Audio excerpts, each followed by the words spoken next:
Yang Xinxin smiles knowingly after Zhang Yi confronts her, admitting he guessed 60 to 70% of the truth.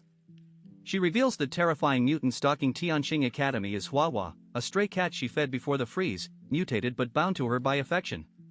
Lu Karen is stunned to learn the beast she feared was the same cat Yang Xinxin cared for. Zhang Yi presses further, noting Huahua deliberately led them to her and only attacked when provoked by Su Pingzi. Yang Xinxin confesses Huahua understands her commands. She told it not to harm Zhang Yi's group, but admits the cat killed classmates who had abused it or tried to discard her wheelchair to escape the monster. She recounts how those students repeatedly tried to sacrifice her, and their deaths became a relief rather than a tragedy. Lu Karen falls silent, recalling the helplessness of those days. Zhang Yi, far from repulsed, sees a kindred spirit and recruits her solely for the promise she made to Yang Xia and for her computer genius, guaranteeing a life free from cold and hunger. Yang Xinxin and Lu Karen thank him. As they drive away, Zhang Yi questions how she contacted them from deep under snow. Yang Xinxin boasts of her elite hacking skills and Huahua's help, then drops a final bombshell. She never intended to message her clumsy sister. From the very beginning, her target was Zhang Yi himself. The snowmobile cut through the falling snow toward Yunk Manor, its interior warm against the biting wind. Zhang Yi's gaze shifted toward Yang Xinxin as she calmly confessed her true intentions. She had not come seeking rescue for her sister Yang Xia, whom she considered incapable of survival. Instead, a message from the outside world had reached her custom-built phone, a device with supercomputer-level signal reception, and she had used it to uncover everything about Zhang Yi. The Walmart South China warehouse theft, his bank transfers, the killings at Julu residential area, all laid bare by her fingertips. She had used Yang Xia and Zhou Kor as bait, certain Zhang Yi would come, and he had walked straight into her trap. Her cheeks flushed with admiration as she clutched his sleeve, a beautiful and dangerous Yandere who had turned the hunter into the hunted. Zhang Yi felt a chill down his spine but recognized the value of such a weapon. An ally was far preferable to an enemy of this caliber. He asked about the mutant cat that had terrorized Tianqing Academy, hoping to claim it as a combat asset. Yang Xinxin hesitated, then shook her head. Cats, especially strays, chose friends rather than owners. The beast, Huahua, was not a tool to be commanded. Through the rearview mirror, Zhang Yi sensed its presence trailing them across the white expanse, reluctant to part with the girl who had raised it.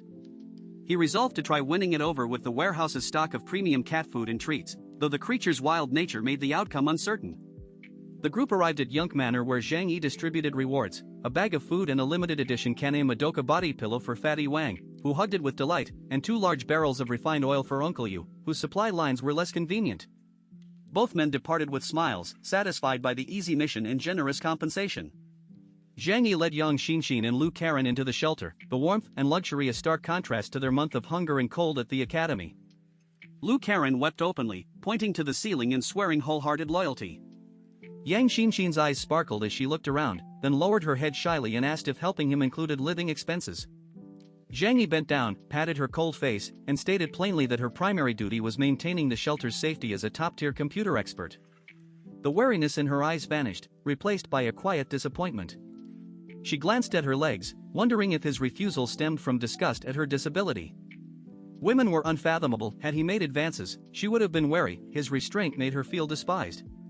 Zhang Yi, focused solely on utility, remained unaware of the complex currents beneath her calm exterior.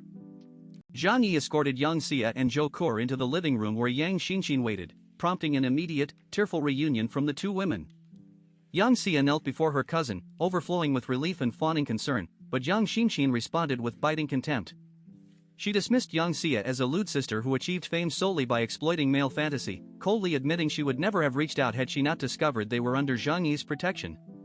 The hostility stunned Yang Xia, while Zhang Yi observed the fractured family dynamic with detached amusement, noting the genius hacker's predictable disdain for the celebrity cousin.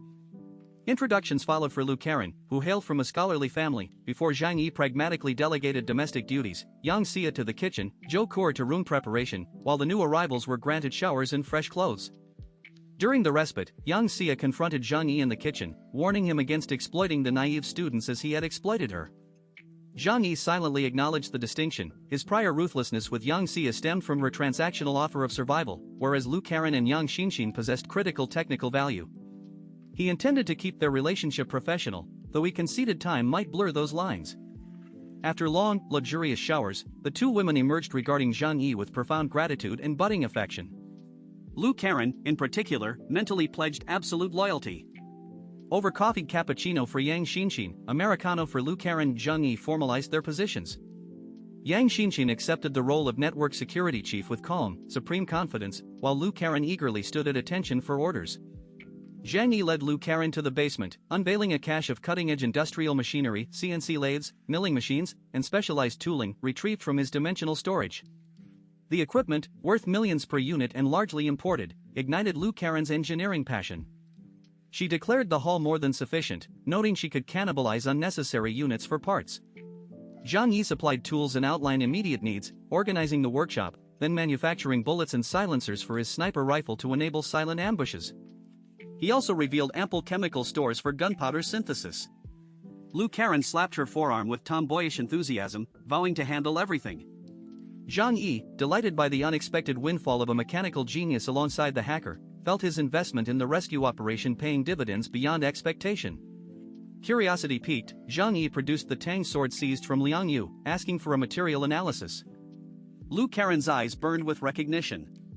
She drew the blade partially, revealing a chilling glint and a resonant ring, identifying it as Dragon's Roar, a modern masterpiece forged by Yuan Lin, China's preeminent swordsmith. The blade utilized adamantium alloy, a metal developed a decade prior for military applications but abandoned due to prohibitive cost and material scarcity. It was reputed as the hardest substance known, capable of cleaving diamond. Liang Yu had received it as a supreme honor for saving a high-ranking woman's life, treasuring it above his own existence. Zhang Yi's gaze hardened with fervor. The sword explained Liang Yu's ability to combat the mutant cat. He refused to return it, claiming it as a superior self-defense asset to his former Damascus steel knife, and tucked it away into his dimensional storage. The chapter closes with the shelter's combat capability undergoing a qualitative leap. Yang Xinxin's cybernetic oversight and Lu Karen's mechanical fabrication, now backed by industrial-grade tooling and exotic materials, transformed the base into a self-sustaining armory. Zhang Yi's pragmatic recruitment strategy, devoid of the lust that governed his dynamic with Yang Xia, secures two elite specialists whose loyalty is anchored in survival, purpose, and the unprecedented comforts he provides. The Dragon's Roar in his possession signals a shift toward melee dominance against mutant threats, while the promise of silenced ammunition restores his tactical stealth advantage.